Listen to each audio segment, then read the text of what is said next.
de la República, el licenciado Jorge Calderón Salazar, dentro de este ciclo de conferencias Modelos Alternativos de Desarrollo que organiza el Departamento de Economía. Agradecemos tanto la presencia de ustedes y así también la presencia del senador por haber aceptado la invitación a dar esta charla de un tema tan actual ahorita, tan importante en la definición de las próximas, de los próximos años. Vamos nada más a dar una breve semblanza de lo que ha trabajado el senador como académico de la Universidad Nacional Autónoma de México. Él es egresado de la licenciatura en Economía por la Facultad de Economía de la UNAM. Tiene también estudios de posgrado en la Escuela de Altos Estudios en Ciencias Sociales en París, Francia, y además el diplomado en Relaciones Internacionales por el Colegio de México, y tiene como distinciones el Premio de Ciencias Sociales de la Universidad Autónoma de Chapingo y el Premio de Investigación en Economía Agrícola del Instituto de Investigaciones Económicas. Tiene como publicaciones principales Democracia y Soberanía y Desarrollo Económico Nacional dentro de la Cámara de Diputados, Tratado de Libre Comercio de América del Norte, Análisis, Crítica y Propuesta, también Reforma Agraria, Alimentación y Desarrollo Agroindustrial, así como otras publicaciones. Y senador, pues le damos las gracias y iniciamos la plática. Terminando su charla, pues le abriríamos el espacio a que los asistentes pues hicieran preguntas en caso de que las tuvieran. Gracias. Gracias. Luis, tendría que unos 20 o 30 minutos. Bueno. Muy bien, en primer término quiero pedirles a ustedes una disculpa por arribar con algunos minutos de retraso. Diálogo con medios de comunicación y autoridades universitarias me impidieron cumplir con el compromiso de estar ustedes en la hora prevista. Y en segundo lugar quiero agradecer la hospitalidad de la Universidad Autónoma de Ciudad Juárez, del licenciado Luis Gutiérrez y de las autoridades universitarias, y a este instituto que me hace el favor de darme la posibilidad de dialogar con ustedes sobre un tema que estimo de enorme trascendencia para el destino de todo el pueblo de México. Como profesor de la Facultad de Economía de la Universidad Nacional Autónoma de México, hoy con licencia por el desempeño de unas tareas legislativas, el diálogo con estudiantes, maestros, investigadores, ciudadanos sobre estos temas económicos pues me resulta particularmente grato, así que aunque soy originario de Sinaloa, pues me siento como en casa en esta Escuela de Economía y en esta Universidad de Ciudad Juárez. Voy a presentar a ustedes algunas consideraciones sobre FOBAPROA. Voy a dar lectura a algunas partes de la ponencia que preparé. El texto íntegro al término de esta conferencia lo haré del conocimiento de la universidad para que en su caso lo incorpore, si lo cree pertinente, a la memoria o a los análisis que se hagan derivados de este ciclo de modelos alternativos de desarrollo. Entrando pues en materia. El problema existente alrededor del Fondo Bancario de Protección al Ahorro es solo la parte más visible de un profundo y complicado problema económico, jurídico y político que rebasa el ámbito financiero y con seguridad sus efectos en una u otra dirección se extenderán los próximos años. No es exagerado decir que de la salida que se dé a este asunto, cualesquiera que sea, va a depender en gran medida el desarrollo futuro ya no solo del sistema bancario, sino del propio país. En primer término quisiera dar algunos datos. La deuda pública interna de México, reconocida legalmente por el Congreso de la Unión, es de alrededor de 300,000 millones de pesos. En una estimación muy conservadora sobre el monto de los pagarés avalados por el gobierno federal con cargo a FOBAPROA, se estima que a fin de año el monto de las obligaciones derivadas será de cerca de 600,000 millones de pesos. Si el Congreso de la Unión aceptara la iniciativa presidencial y convirtiera la totalidad de los pagarés en deuda pública, la deuda interna a fin de año sería de alrededor de 900,000 millones de pesos. Calculando de manera extremadamente conservadora una tasa de interés media de CETES en torno al 20%, estaríamos estimando en 180,000 millones de pesos las obligaciones derivadas de pago de intereses de deuda interna, que de ser asumida como obligación legal por el Congreso de la Unión, tendría que ser incorporada al presupuesto de egresos de la Federación para el año 99 y con los ajustes naturales en tasa de interés para los próximos años. Por otra parte, México tiene una deuda externa, una deuda pública externa, sumando gobierno federal con Banco de México, entidades públicas y obligaciones de créditos revolventes de corto plazo por alrededor de 100,000 millones de dólares, equivalentes, dependiendo del tipo de cambio, a 980,000 millones de pesos, sobre lo cual ya estamos hoy pagando un importante servicio de la misma. Si se aprobara la propuesta gubernamental sobre FOBAPROA, la deuda pública que estaría siendo reconocida por el Congreso de la Unión oscilaría entre 1.800.000 millones de pesos y 1.900.000 millones de pesos. En términos globales, estaríamos estimando en alrededor la suma de deuda interna y deuda externa en alrededor de 200,000 millones de dólares en total. Si consideramos que el Producto Interno Bruto de México es de un estimado de 430,000 millones de dólares, esto significaría que la incorporación de los pagarés de FOBAPROA como deuda pública, sumada a la deuda preexistente, representaría que la deuda pública total representaría cerca del 50% de la producción nacional de bienes y servicios, con los compromisos derivados que seguramente se situarían arriba de 250,000 millones de pesos anuales, dependiendo, por supuesto, del tipo de cambio y las tasas de interés nacionales e internacionales. En consecuencia, lo que está en juego de asumirse un monto de deuda de esta magnitud es que inevitablemente la única forma de cubrir sus intereses, dada la crisis fiscal crónica que padece la nación, sería disminuir gasto social y gasto de inversión. El gobierno afirma que no debe ser motivo de preocupación el pago de intereses porque está buscando que una parte de los intereses se difiera su pago a 10 o más años.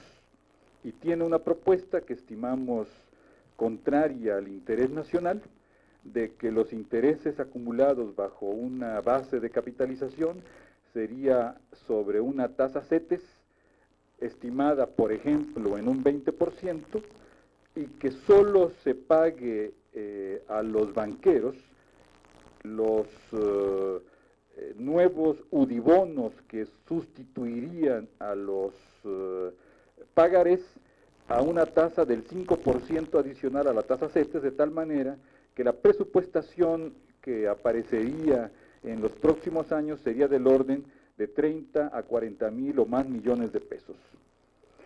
Esta iniciativa la estimamos inconveniente porque solo significaría, por un lado, ya afectar un presupuesto federal críticamente limitado en materia de gasto social y participaciones de estados y municipios, con la adición de estos 30, 40 o más miles de millones de pesos con cargo a la tasa adicional sobre la tasa CETES que se pagaría a los banqueros.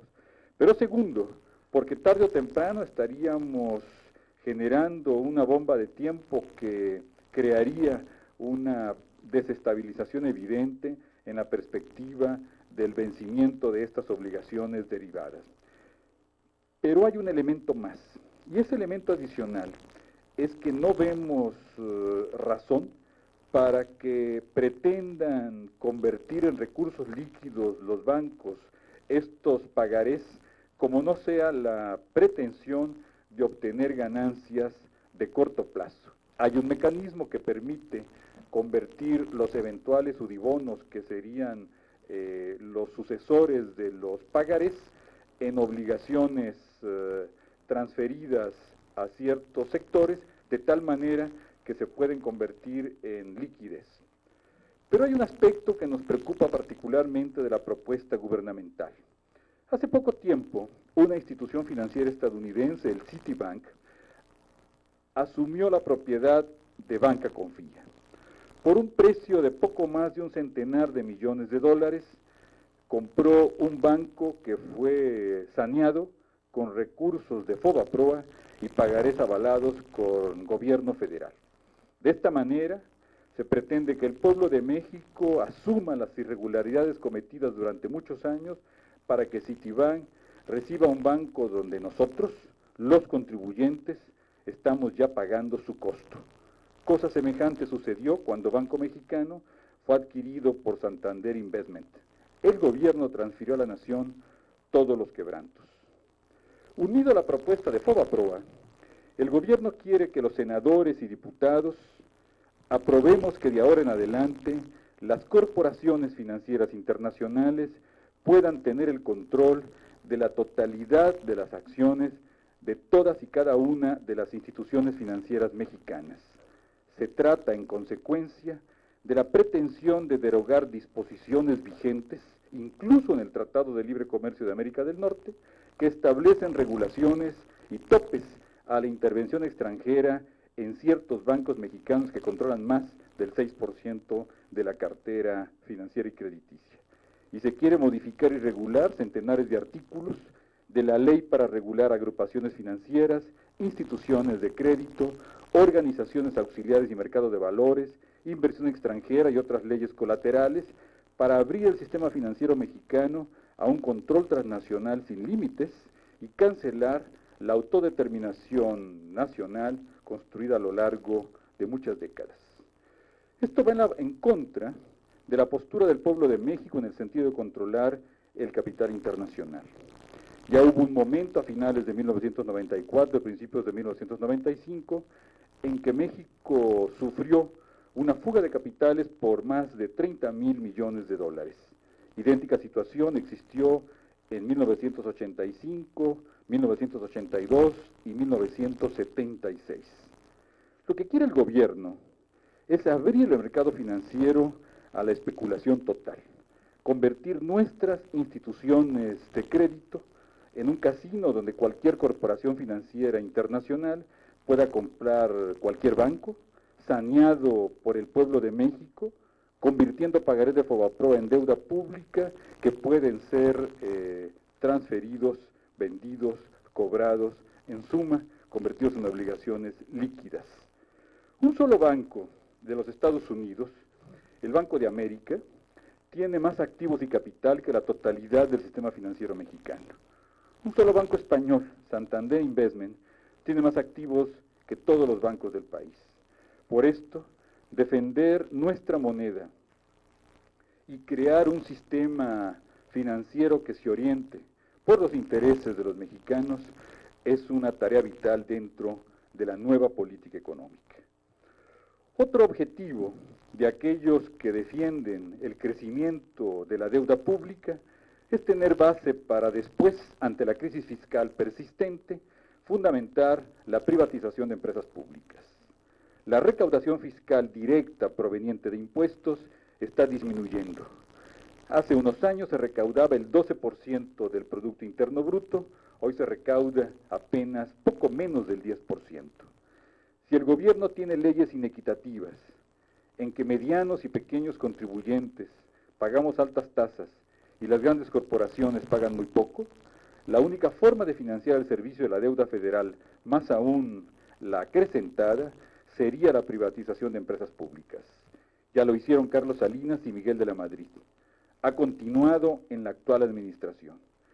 Y los mismos que hoy se desgarran las vestiduras porque el PRD dio a conocer la lista de grandes beneficiarios de FOBAPROA son los que hoy sugieren que se privatiza Pemex, Petroquímica Básica, Comisión Federal de Electricidad, Comisión de Luz y Fuerza del Centro, CONASUPO, puertos, aeropuertos, carreteras y la infraestructura productiva del país.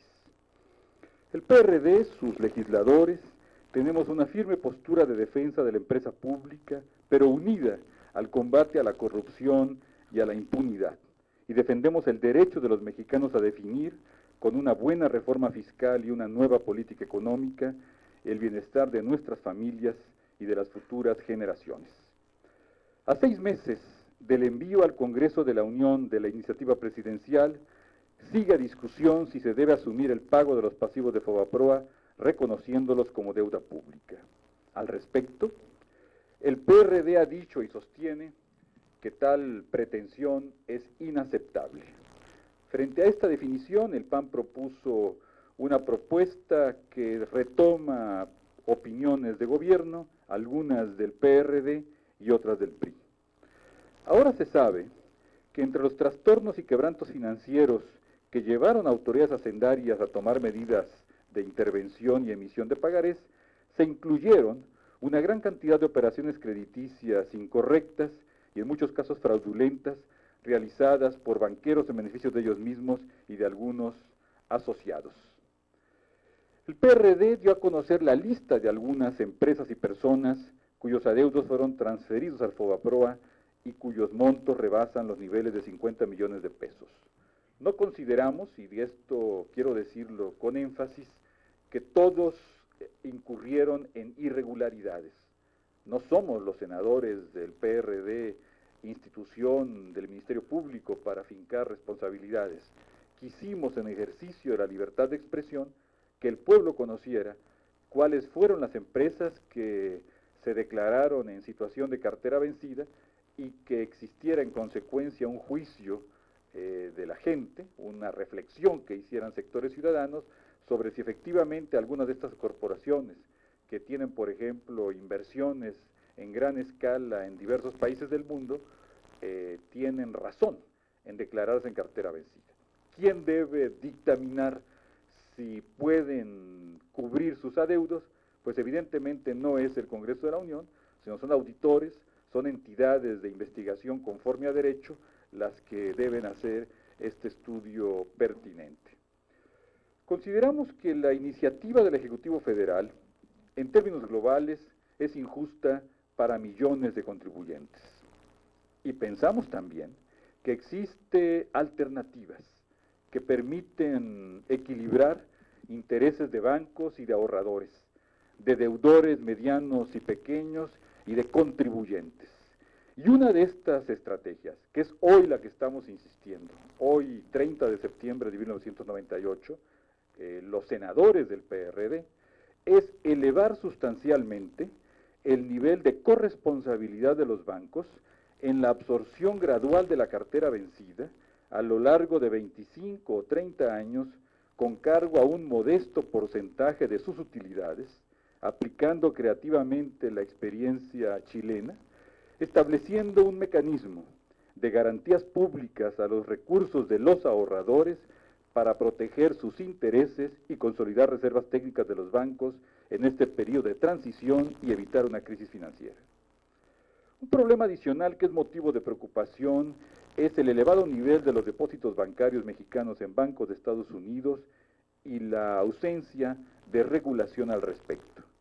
En diciembre de 1997 eran 33.972 millones de dólares y a la fecha alcanzan un monto de 37.559. Es motivo de preocupación el que un muy elevado nivel del ahorro interno se sustrae de nuestro país y no se reincorpora a la circulación financiera nacional, rompiendo los ciclos de ahorro, inversión y de expansión económica. Tenemos, después ya de varios meses de estudio de la documentación oficial, que aunque incompleta se nos ha dado a los senadores del PRD y a los diputados, tenemos la fundada presunción de que algunas de las grandes deudas transferidas al Fobaproa y canjeadas a los bancos por pagarés fueron aceptadas sin investigación previa, con consentimiento expreso o aceptación de ciertas autoridades hacendarias, bancarias y supervisoras. Por ello nuestra postura es que esto debe ser adecuadamente investigado y auditado a fin de examinar conforme a derecho, si existe responsabilidad de autoridades, de funcionarios bancarios y de ciertas empresas. Por esto es indispensable que el gobierno, a través de la Comisión Nacional Bancaria y de Valores, entregue a los auditores designados por la Cámara de Diputados información detallada sobre los grandes créditos y dé a conocer a la opinión pública hechos tan cuestionables como que los sueldos pagados a 32 interventores de casas de bolsa y bancos entre 1994 y agosto de 98 fueron por más de 55 millones de pesos a 32 interventores, cuyos ingresos en consecuencia son superiores a los niveles de los más altos ejecutivos de las grandes instituciones financieras de los Estados Unidos.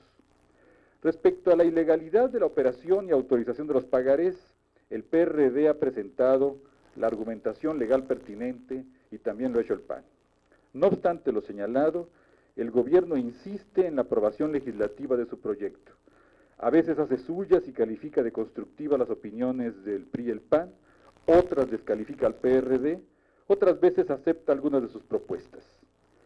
El PAN ha presentado una propuesta de solución integral a la crisis bancaria que incluye en algunos de sus puntos protección al ahorro, solución a la cartera de los deudores, auditorías, reformas para evitar fraudes, asignación, dicho textual por el PAN, asignación equitativa de los costos del problema de los pagarés de FOBAPROA y reforma financiera.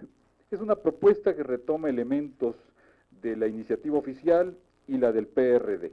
Coincide con nosotros en la necesidad de las auditorías al FOBAPROA y el castigo a los que cometieron ilícitos. Coincide también con el PRD en la garantía al ahorro, en reforma financiera y en la solución al problema de los pequeños deudores. Sin embargo, en el fondo, aunque no lo expresan de manera detallada, coincide con el gobierno al aceptar que haya una asignación equitativa de los costos del problema, que significa que una parte de los pasivos en poder de FOBAPROA se consideren como deuda pública interna. En el mismo sentido es la propuesta del PRI. Entre otras cosas, postula la necesidad de dar certidumbre jurídica a los ahorradores y postula que la deuda pública derivada de las operaciones de protección al ahorro sea reducida en cuando menos 30%.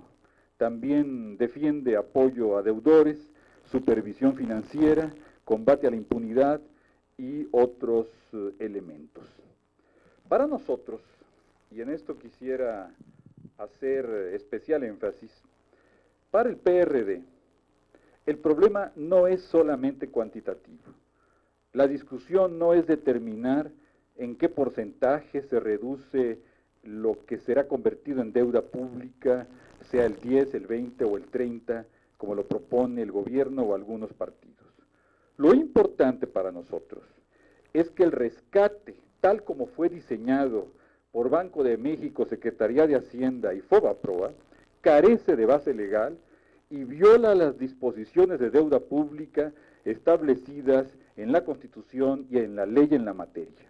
Sin embargo, y aquí deseo hacer énfasis en lo que voy a expresar, a fin de evitar una crisis bancaria y proteger las reservas de las instituciones financieras, los legisladores del PRD hemos declarado que mientras se resuelve el asunto del FOBAPROA, se debe prorrogar la vigencia de los pagarés expedidos, los que en su momento deberán ser renegociados y sustituidos por nuevos instrumentos, previa depuración de los mismos, excluyendo operaciones fraudulentas y exigiendo a los grandes deudores con capacidad económica el pago de los créditos otorgados. Además, se requiere enajenar y administrar en forma transparente los bienes que tiene FOBAPROA, a fin de recuperar quizás varios cientos de miles de millones de pesos y reducir el quebranto a las finanzas nacionales. Finalmente, lo más importante es instrumentar de inmediato un programa nacional de apoyo a medianos y a pequeños deudores en situación de cartera vencida. Se han creado en los últimos 2 meses y medio 2 comisiones plurales integradas por representantes del gobierno y de los partidos que participan en la Cámara de Diputados y la de Senadores. una para aspectos legales y otra para aspectos técnicos financieros.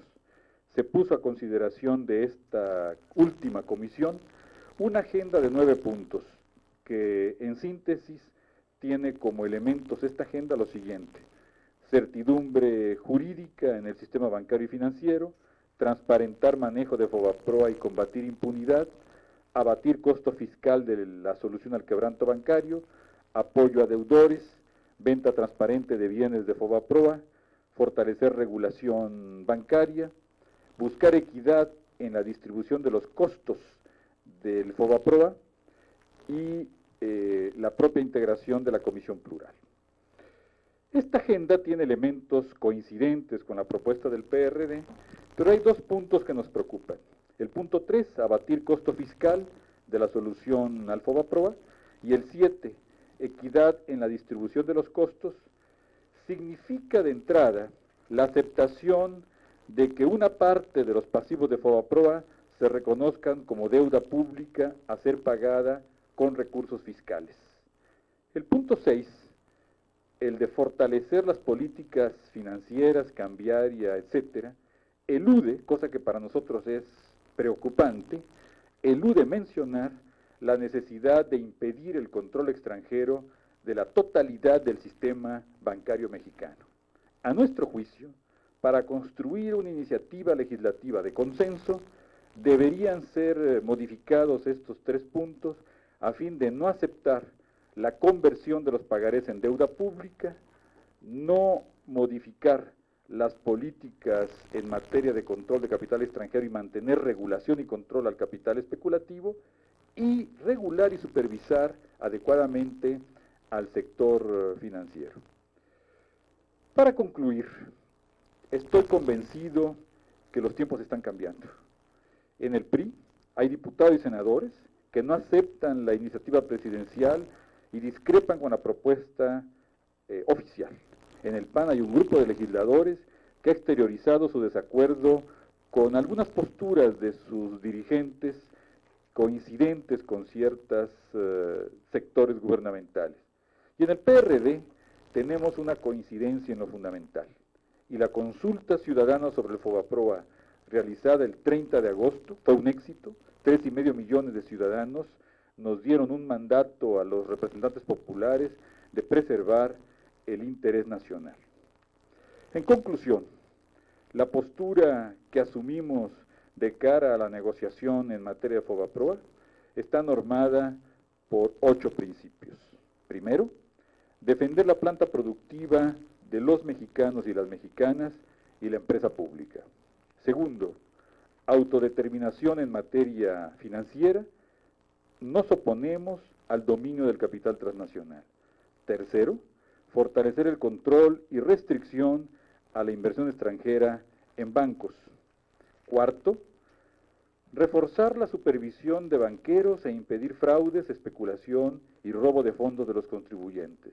Quinto, construcción de una administradora de fondos de retiro nacional, es decir, una entidad pública, autónoma, que de manera transparente y eficaz administre los recursos destinados a los fondos de pensiones.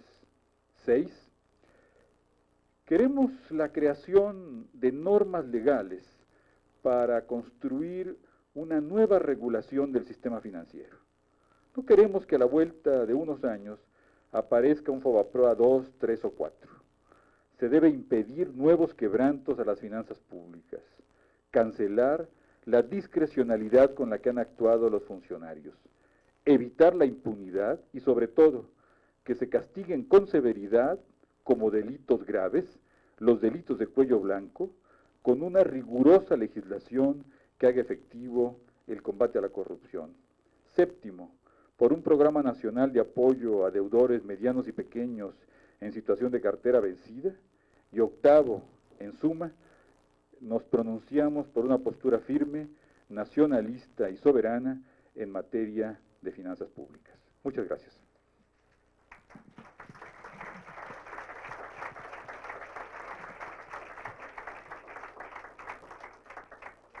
Bien, en torno a este tema de FOBAPROA, sabemos que hay muchas dudas, algunas básicas sobre lo que es este fondo y además, bueno, y algunas obviamente más técnicas.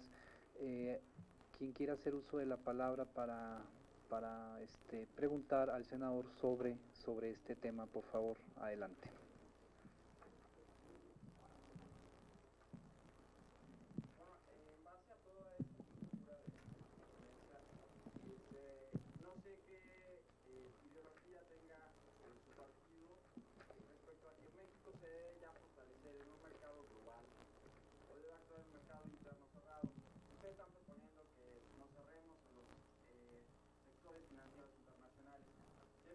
Como consecuencia otro retraso, ¿no? Sería otro gobierno paternalista, otro gobierno centralista, algo que, bueno, tenemos que tener un contexto internacional, el cual lleva ya otro tipo de características, ¿no? Y para mí sería mejor condicionar todo un proyecto en mercados internacionales con el cual sustentemos nuestro sistema financiero.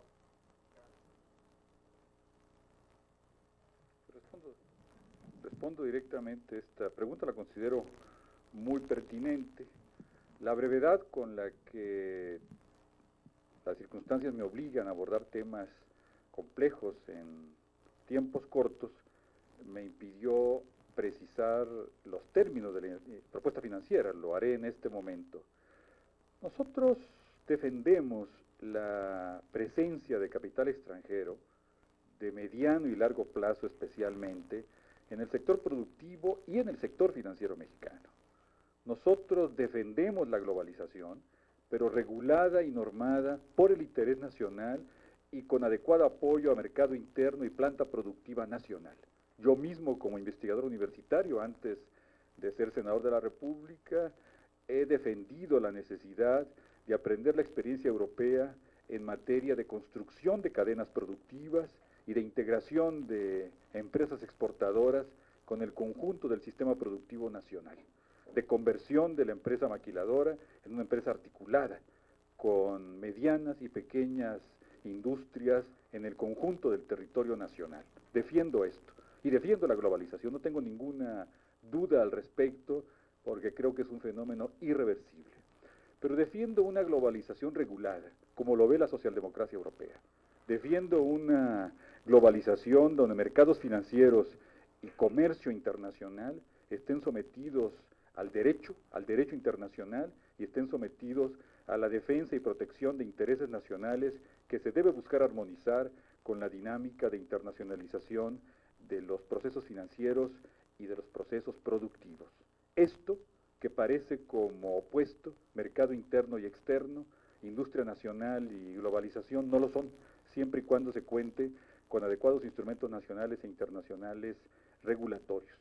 En lo que no estoy de acuerdo, no solo hablo como PRD, sino como economista, es con la desregulación global.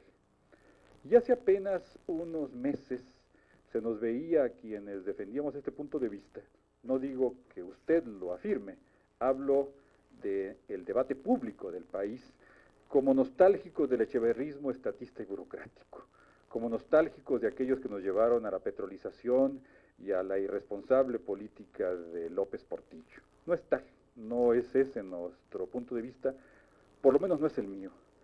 Hoy, con la crisis financiera asiática, con la crisis rusa, los tiempos están cambiando.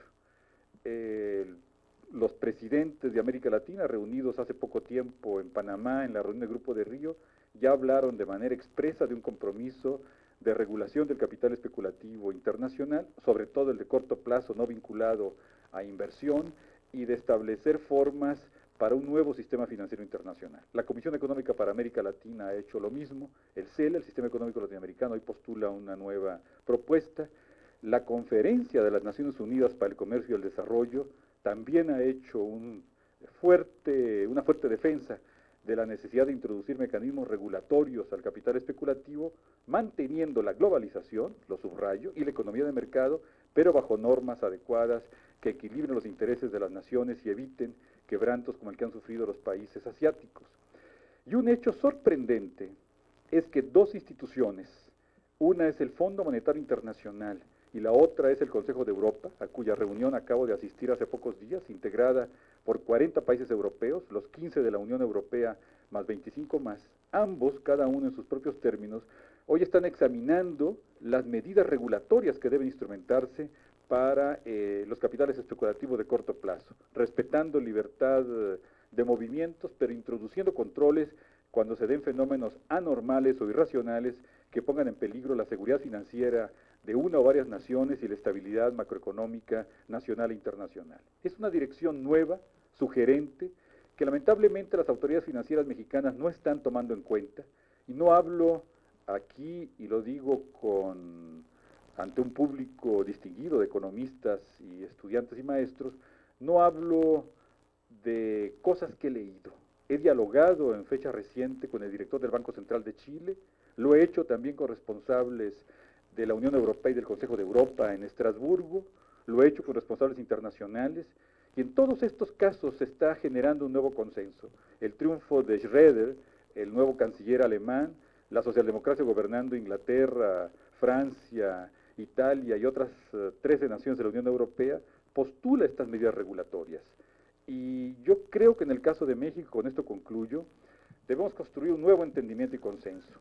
Un entendimiento que nos permita asumir la globalización, continuar con visión de futuro la internacionalización de la economía mexicana, aceptar y promover la presencia de capital extranjero en sectores productivos y financieros de largo plazo, pero bajo normas regulatorias que impidan el control de nuestra planta productiva y de nuestro sector financiero, con porcentajes equilibrados y equitativos, que manteniendo la atracción hacia nuestro país de capital internacional, eviten que nos conviertan en una economía inerme ante las fluctuaciones internacionales. Termino pues diciendo que comparto que no debemos caer en un estado populista y paternalista, no debemos caer en un estado populista y paternalista, debemos buscar la eficiencia y la productividad, pero con defensa de los derechos sociales del pueblo de México y adecuadas medidas regulatorias. Muchas gracias.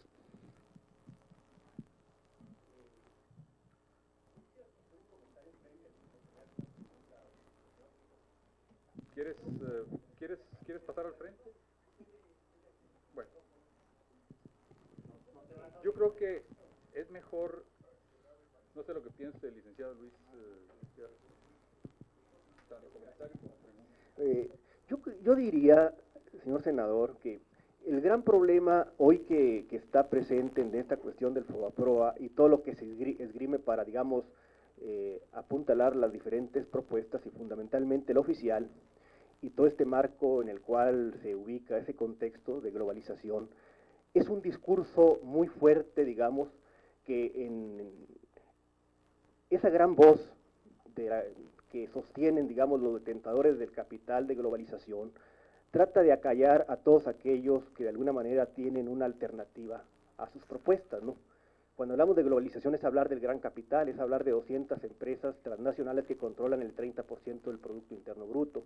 Es hablar también de un discurso, digamos, de derecha, reaccionario, que se impone en los 80s con Reagan, Thatcher y todo eso, y que finalmente no ha sido, digamos, un discurso y una serie de medidas de políticas que se hayan corroborado, digamos, con una mejoría de amplios sectores de la población. Dicho en otras palabras, digamos, ese discurso de la derecha internacional, reaccionario, de alguna manera se ha enfrentado con una realidad que les adversa. Y ha habido voces emergentes en distintos países, cambios internacionales, digamos, la socialdemocracia ha ido ganando espacios a nivel internacional, ¿no?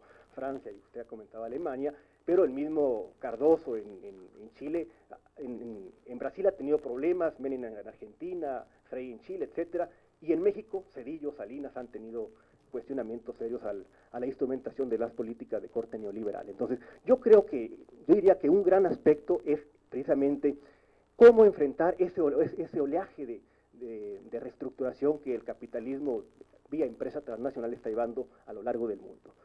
Y la otra cuestión, digamos, ¿qué nos queda hacer? Y yo creo que es una cuestión central que hoy está discutiendo gente como el PRD, y usted nos lo acaba de corroborar. Es decir, ¿cómo llevar al escenario nacional discusiones sobre temas que deben estar en la agenda nacional? Y yo celebro, y eso quiero expresarlo a usted como senador, y además un conocedor de estos temas, celebro que el PRD haya decidido, digamos, poner un énfasis en qué temas deben ser sometidos a consulta nacional. Y en eso la propuesta, digamos, de la consulta nacional, me tocó escuchar la propuesta que hizo López Obrador en Jalapa, cuando fue a Jalapa. Entonces, me parece que es una de las decisiones, de las iniciativas más audaces que un partido que hoy tiene presencia nacional ha esgrimido y ha operado. O sea, yo creo que el problema de FOBAPROA, que usted lo ha explicado y que ha habido analistas que lo han explicado igualmente con conocimiento de causa, el problema de FOBAPROA, y me convence esta idea, ha reflejado fundamentalmente que en este país las cosas se decidían a espaldas del pueblo. Y los partidos representados en el Parlamento decidían a espaldas del pueblo. Esta medida, digamos, del PRD, de una consulta, sienta un precedente, ¿no? O sea, es por primera vez un tema de agenda nacional es ventilado por la opinión pública. Y en ese sentido yo creo que se está acotando un sistema político vetusto, que está desgarrándose, está colapsando, y que finalmente no habrá democracia en este país si la sociedad no participa más en las instancias de la cosa pública. Y yo creo que el PRD debe seguir en esta línea.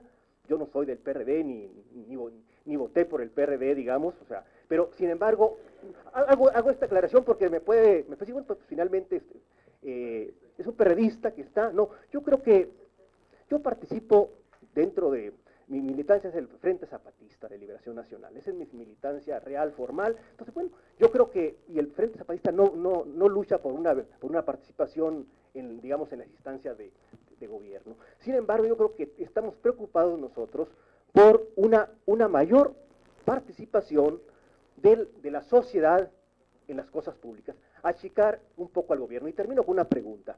¿Qué es lo que sigue después de la consulta en materia de agenda legislativa por el PRD en cuestión al caso FOBAPROA? ¿Y cuál sería uno de los posibles escenarios que se podían configurar para poder, digamos, en cuanto a lo que se va a votar en el Congreso en los próximos meses, ¿no? En torno al caso FOBAPROA?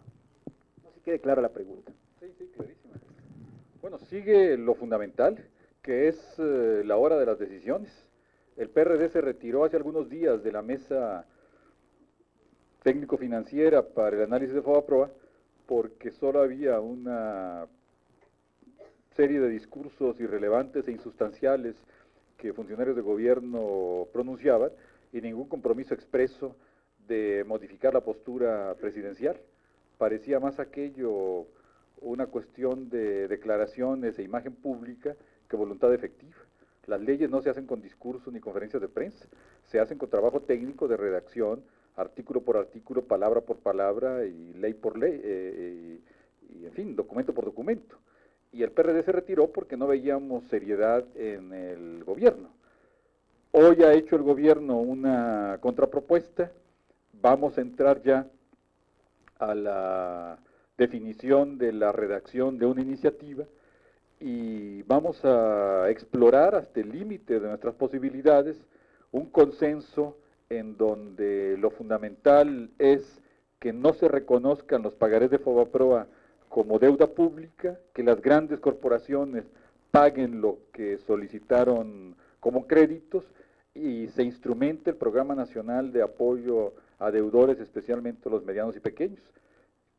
Nuestra idea, con el pragmatismo obvio de que PAN, PRD y dos partidos son mayoría en Cámara de Diputados, pero PRI lo es en Cámara de Senadores, es que la única forma de que puede ser aprobada una reforma financiera es por acuerdo político. Tiempo sabrá, que será en el futuro, no ahora, en que ya no dependeremos de estos complejos consensos, sino cada bloque parlamentario, como sucede en Europa, ejerce su mayoría y aprueba lo conducente, pero habrá que esperar a que haya democracia. Y este es el momento también en que sectores estudiantiles, universitarios, ciudadanos, organismos políticos diferentes a los que están en la Cámara de Diputados y Senadores, agrupaciones civiles de trabajadores y empresarios, expresen sus puntos de vista. Este es el momento de hacerlo. La consulta ciudadana nuestra fue una forma de despertar conciencia en amplios sectores, porque lo que queremos es llegar en un plazo breve a que haya consultas obligatorias a nivel nacional, como en muchos países de Europa, referéndum y plebiscito, donde cada partido presente su postura y el pueblo vote sobre las posturas de los partidos para normar la elaboración de leyes o sobre políticas económicas que impliquen cuestiones fundamentales o sobre tratados internacionales que afecten a la población. Entonces, ¿qué va a pasar? Bueno, pues estamos en momento de definiciones. El PRD no va a transigir en lo de conversión de pagarés en deuda pública. Estamos convencidos que hay otras vías que no afectan al pueblo mexicano para estabilidad financiera y protección de intereses nacionales, y si el PAN y el PRI cometieran o asumieran la decisión de aceptar la iniciativa presidencial, aunque con un poco de sal y pimienta para cambiarla en algunas cosas, nosotros vamos a cuestionarla, haremos una explicación a todo el pueblo de México si esta decisión fuera errónea, y cuestionaremos en las elecciones federales del 2000 esa decisión para que el nuevo Congreso elegido por el pueblo de México en julio del 2000 tome las decisiones pertinentes, porque en México, y eso lo olvidan los neoliberales, la soberanía del Congreso de la Unión es efectiva. Puede cualquier legislatura revisar decisiones antipatrióticas que fueron tomadas en otros momentos. Pero espero que no lleguemos a esto y que logremos un acuerdo pues benéfico para los intereses populares. Gracias.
¿Es cierto? Es cierto.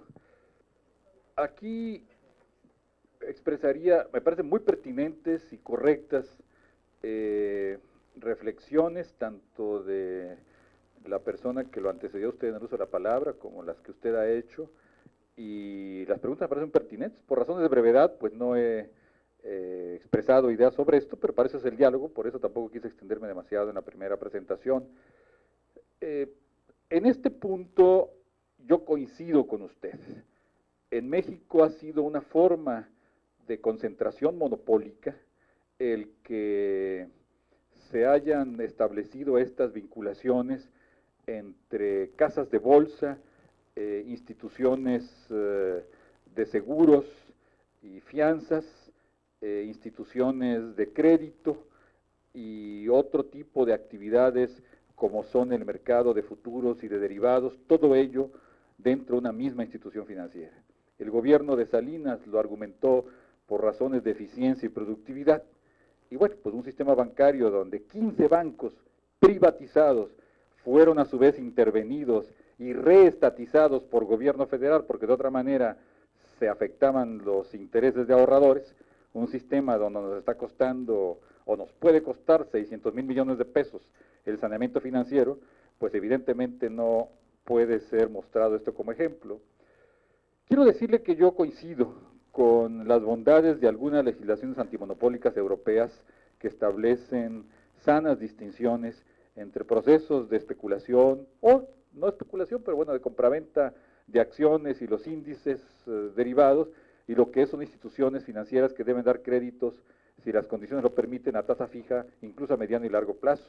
Siendo diputado federal en la 55 legislatura del Congreso de la Unión, cuando se aprobaron las leyes de desregulación financiera y de aprobación de concentración financiera, las cuestioné. El diario de debates da testimonio de que en su momento me opuse a esas prácticas indebidas de concentración financiera, pero también me opuse a la eliminación de controles y supervisión pública sobre el funcionamiento de las instituciones financieras.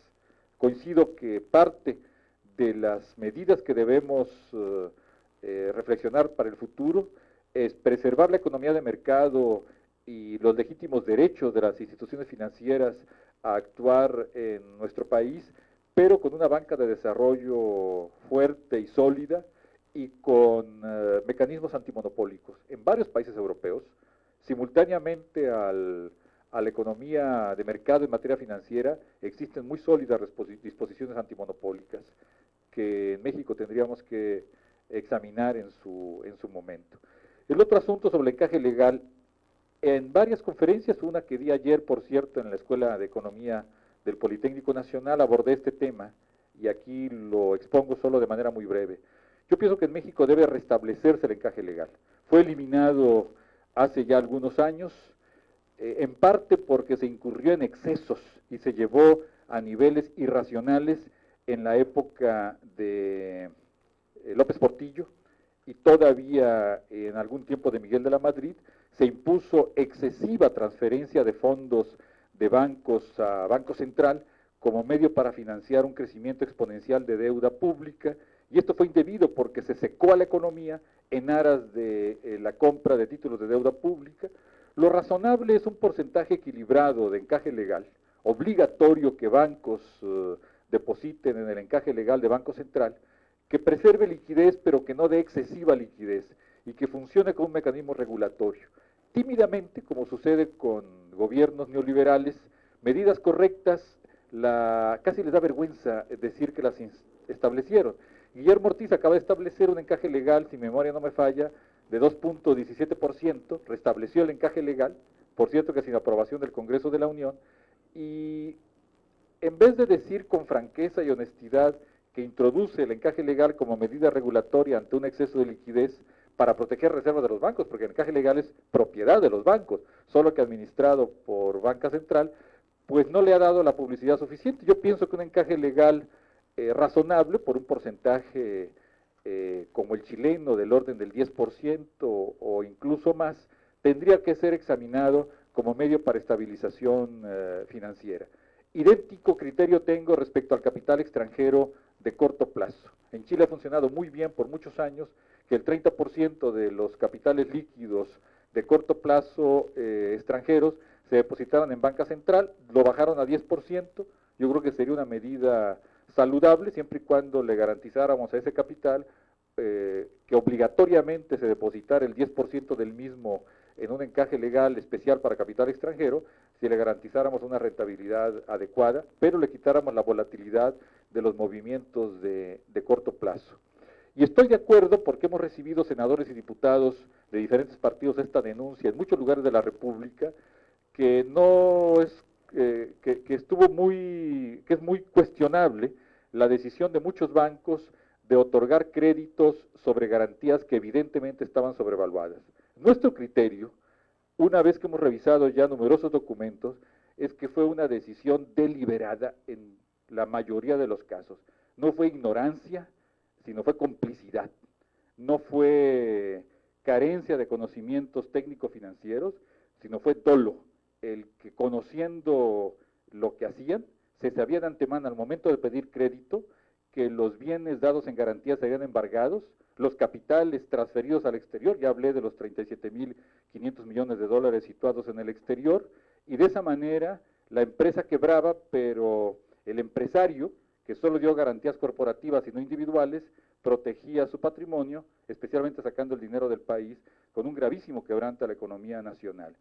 Lo lamentable, lo grave, lo cuestionable, es que numerosos funcionarios públicos de la Comisión Nacional Bancaria y de Valores, que tenían por obligación supervisar a los bancos, aceptaron que esos créditos evidentemente fraudulentos e ilegales que otorgaron algunos banqueros inescrupulosos y que en gran escala otorgó Cabal Peniche, Lankenau y Ángel Rodríguez, automáticamente pasaron a Fobaproa, expidieron sin investigación previa pagarés equivalentes a los montos de créditos evidentemente adulterados y fraudulentos, recibieron como garantía de los pagarés bienes absolutamente sobrevaluados, y ahora el problema es que para nosotros los mexicanos tenemos la pretensión del gobierno de que esos pagarés, algunos de ellos integrados con créditos fraudulentos en gran escala, pues pretende que nosotros los paguemos. Hay razón, pues, de que hoy los senadores del PRD estemos insistiendo en los mecanismos de supervisión y prevención regulatoria. No solo castigar los culpables cuando ya el quebranto a la sociedad se produjo, sino prevenir la comisión de fraudes con medidas de supervisión, control y regulación, que es en última instancia en beneficio de los bancos. Porque los bancos en cualquier economía de mercado sólida y estable no son negocios de corto plazo para ganancias especulativas, son negocios de mediano y largo plazo a utilidades moderadas, pero que a cambio deben tener la solidez y la certidumbre jurídica. Si dependen de arreglos, cochupos, maniobras y tráfico de influencias y fraudes, evidentemente no estamos ante un mecanismo que fortalezca la certidumbre jurídica, ¿no? Esas son las consideraciones que yo haría. Gracias. Yo quería hacer nada más dos observaciones y una pregunta final. Una acerca de los seguros, seguro la protección al ahorro. Nada más quisiera que se precisara que no es necesario, y desde el punto de vista económico también, sabemos que no es necesario proteger también el ahorro indiscriminadamente. Y ya en la Comisión Nacional Bancaria se está viendo la iniciativa de ya hace tiempo de proteger al ahorro, pero lo que es el mediano o el pequeño ahorro, hasta cierto tope, y en delante no es benéfico también protegerlo, porque pues, los grandes ahorradores tienen conocimiento del mercado. La otra observación que le haría es acerca del dar a conocer los acreditados o una lista de acreditados simplemente que están manejados en el FOBAPROA. ¿Por qué hacerlo si nos dice usted mismo planteárselo a la sociedad para que lo juzgue, el que esos acreditados estén en ese fondo? Y por otra parte nos dice que la sociedad no es la mejor forma de juzgar su incorporación al FOBAPROA, cuando los que deben hacerlo son auditores especializados y con apego a derecho.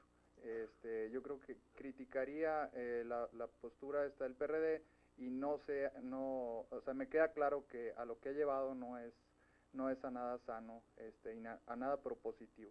Y por último, la pregunta que yo le quisiera hacer es, bueno, ya vimos algunas cifras y ya conocemos un poco el caso, que nos diga hacia dónde vamos. ¿Cuál es la solución más visible? ¿Cuál es la solución que piensa usted que se va a tomar? Y recalcar que esta solución a todos nos queda claro que debe ser tomada a la brevedad. O sea, no es retirándose de la mesa, no es diciendo mañana vamos a dialogar, no es diciendo no estoy de acuerdo para platicar hoy. Necesitamos que la solución se proponga o se vea y se analice y se tome una decisión rápida al FOBAPROA. ¿Cuál es la más viable opción que ustedes están viendo en la Cámara?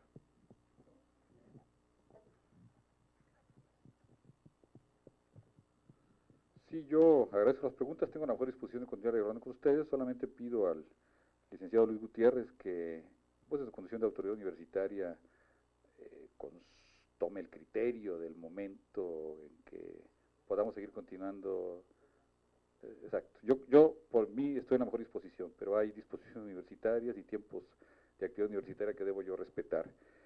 Efectivamente, yo creo que es pertinente, aunque tardía, pero pertinente, la preocupación gubernamental de que no debe haber una protección indiscriminada al ahorro, porque los grandes inversionistas tienen información de los mercados que les permite tomar las decisiones según sus propios intereses, y es el ahorro mediano y pequeño el que hay que proteger. Hay aquí una diferencia de enfoques, pero no de fondo.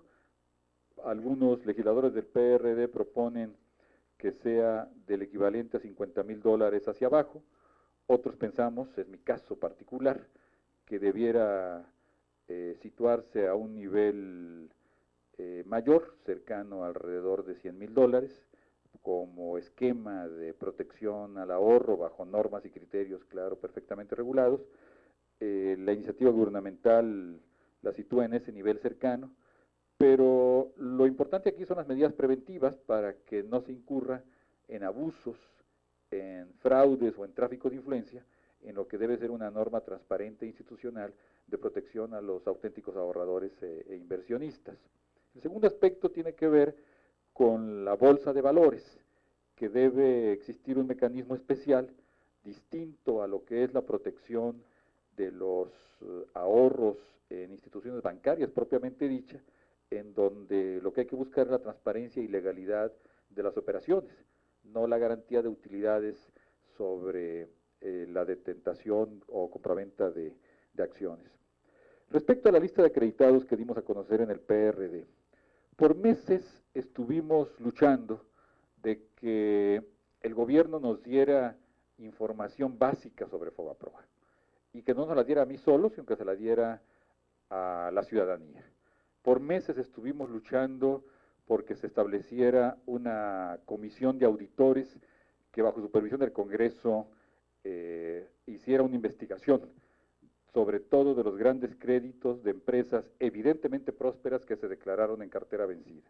No escuchamos voluntad del gobierno para hacerlo, incluso hubo momentos de extrema rispidez, y más que rispidez, de que nuestra propia dignidad como representantes del interés de la República, me refiero a los diferentes partidos, intentó ser vulnerada por algunos funcionarios que son designados, no elegidos, no entienden la diferencia o no la quieren entender entre la condición de ser colaborador de una Secretaría de Estado y el hecho de que quienes somos diputados y senadores tenemos la legitimidad que nos dan los 38 millones de votos que los mexicanos expresaron por diversos partidos políticos el 6 de julio de 1997. Hay una diferencia sustancial.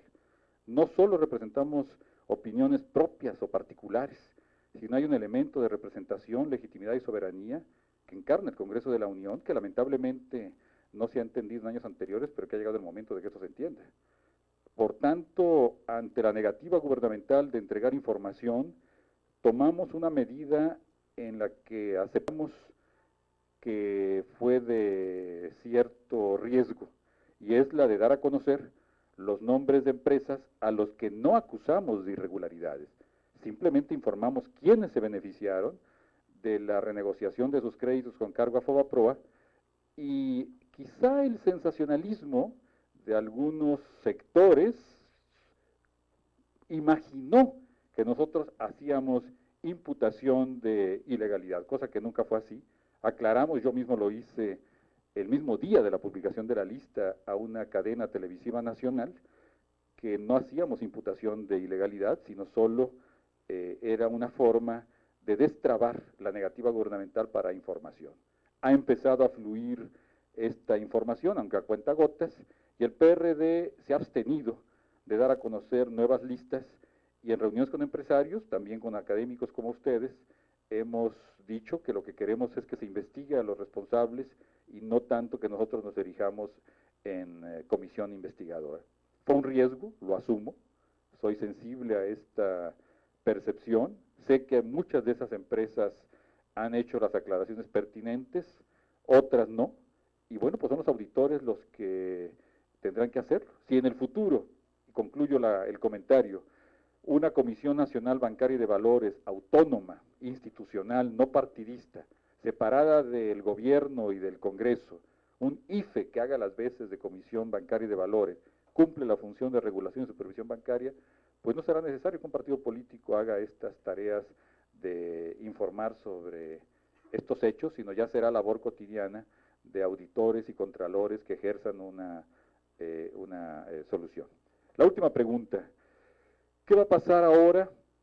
Nosotros no nos retiramos de la mesa en el sentido de cancelar diálogo. Estamos participando en 10 mesas de diálogo simultáneas. Órgano federal de fiscalización, presupuesto de egresos, hay una mesa sobre presupuesto de egresos, ley de ingresos y reforma fiscal, reforma electoral, está la mesa legal sobre Fobaproa que sigue trabajando y otras mesas simultáneas. En una mesa suspendimos nuestra participación. Si antes dije nos retiramos, es una manera poco exacta, lingüísticamente hablando, de referirme a ello. Suspendimos nuestra asistencia, pero manteniendo los canales de comunicación con gobierno, con PAN y con PRI. Ahora que el gobierno pasó de discursos a texto escrito, que es la contrapropuesta a lo que el PRD dijo, bueno, ahora sí vamos a ver el momento de restablecer las reuniones. Pero entonces ya pasamos de conferencias de prensa, de Alcocer, Gurría y compañía, a propuesta escrita. Y cuando una propuesta está escrita, es muy difícil retractarse de aquello que está firmado y avalado y puesto sobre blanco y negro. Entonces, son medidas de un partido político ante una circunstancia particularmente compleja de debate. A sectores ciudadanos puede parecer cuestionable, asumo que puede parecer cuestionable, pero algo tenemos que hacer ante una situación de insensibilidad de algunos de estos funcionarios. ¿Qué solución habrá? Se están perfilando dos grandes esquemas de solución. Creo que lograremos una coincidencia en materia de programa de apoyo a deudores, con una moderada asignación presupuestal para este programa y un escalonamiento a lo largo de varios años. Creo que lograremos también consensar reformas legales para endurecer las penas a delitos de cuello blanco y considerarlos como delitos graves. Creo que lograremos avanzar en auditorías. Tengo la esperanza también que podremos consensar un órgano de supervisión financiera y bancaria autónomo e independiente de gobierno federal y de Congreso, dotado de plena autonomía. Soy optimista en ese sentido. Creo también que en base a las auditorías podrá haber un deslinde de responsabilidades, pero quedan 2 o 3 puntos que son muy importantes. Para el PRD, la vía para resolver el problema de Fobaproa no es convertir los pagarés en deuda pública, es otra, es una versión mexicana, para decirlo en forma telegráfica, de la experiencia chilena. Para otros, parte el PAN, parte el PRI, según, claro está, sector y legislador, la vía es un porcentaje de los pagarés deuda pública y otro, el que sea ilegal, pues no convertirlo en deuda pública o no aceptarlo.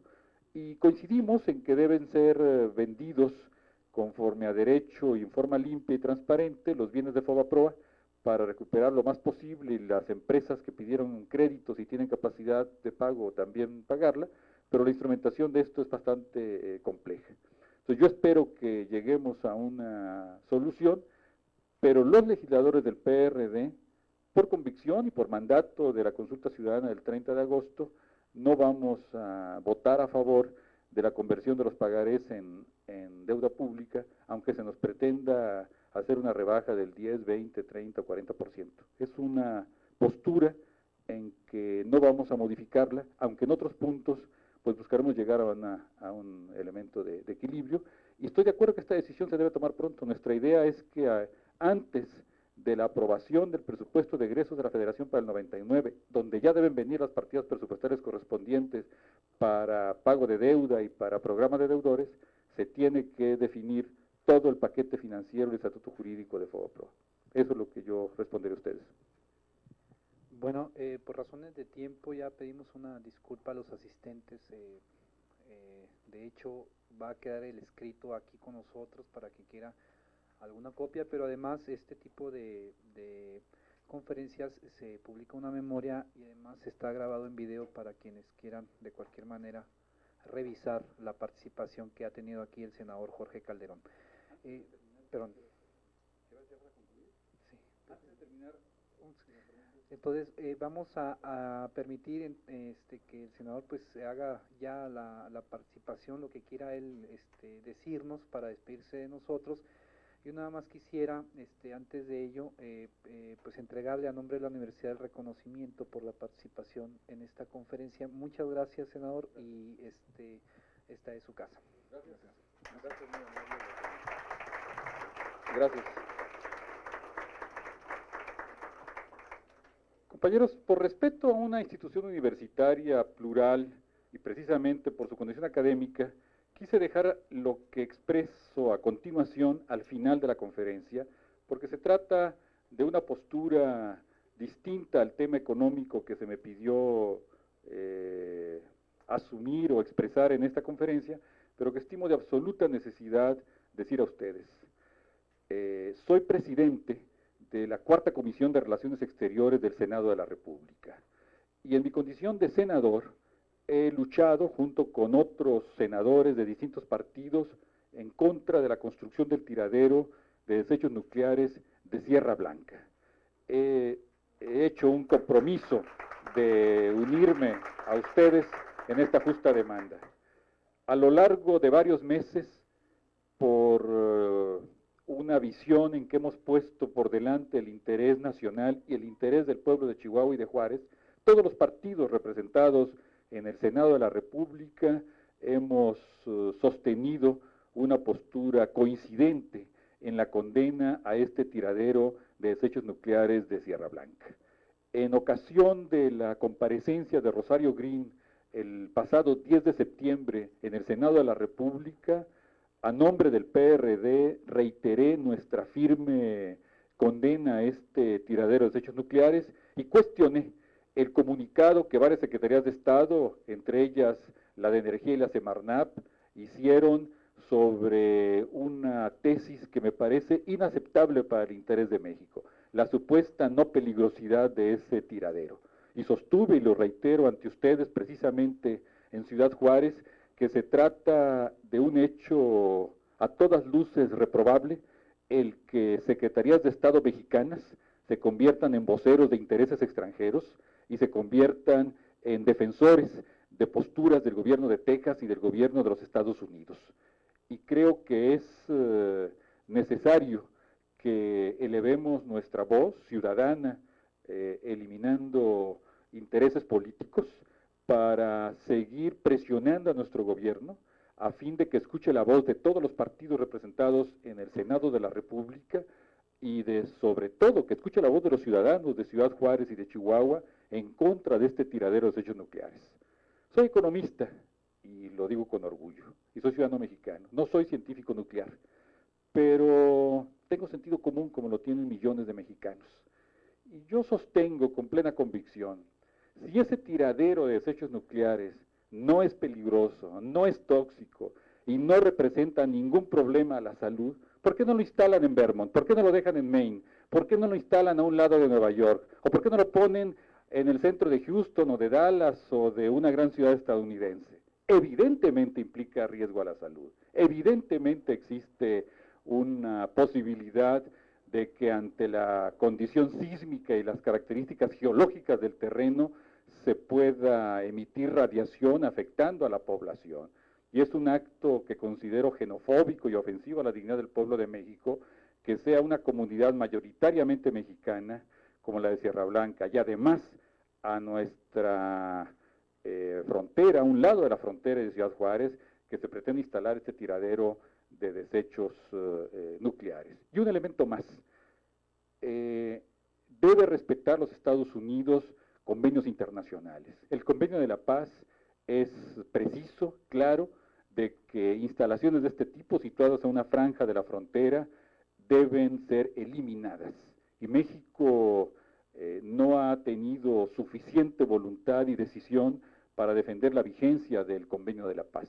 Tenemos un instrumento del derecho internacional que no ha sido suficientemente explorado, que es el acuerdo paralelo en materia ambiental del Tratado de Libre Comercio de América del Norte, y si bien la Secretaría de Relaciones Exteriores afirma que no ha sido reglamentado, es momento que México lo establezca, la voluntad de reglamentar este acuerdo para poder establecer un procedimiento de solución de controversias. Pero tenemos también la Corte Internacional de Justicia de la Haya, donde México puede llevar el caso ante este Tribunal Internacional, y aunque sus decisiones son de carácter general y no obligatorias y no vinculatorias, tiene un peso moral muy importante que ayudaría a la población de Juárez para la condena de este tiradero.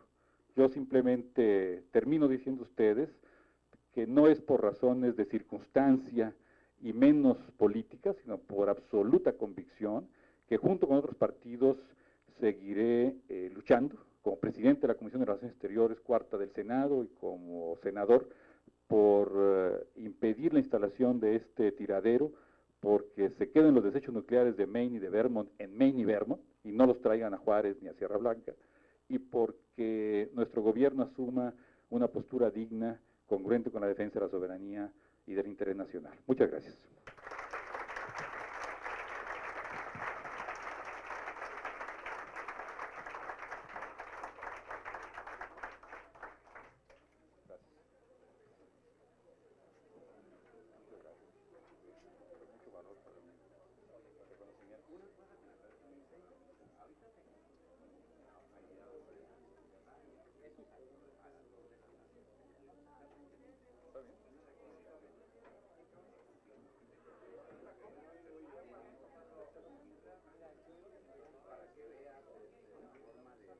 Hablar de este asunto de Sierra Blanca. Bueno, aquí estuve en una universidad, por eso primero quise hablar de lo que me invitaron a hablar, ¿no? Luis, te entrego una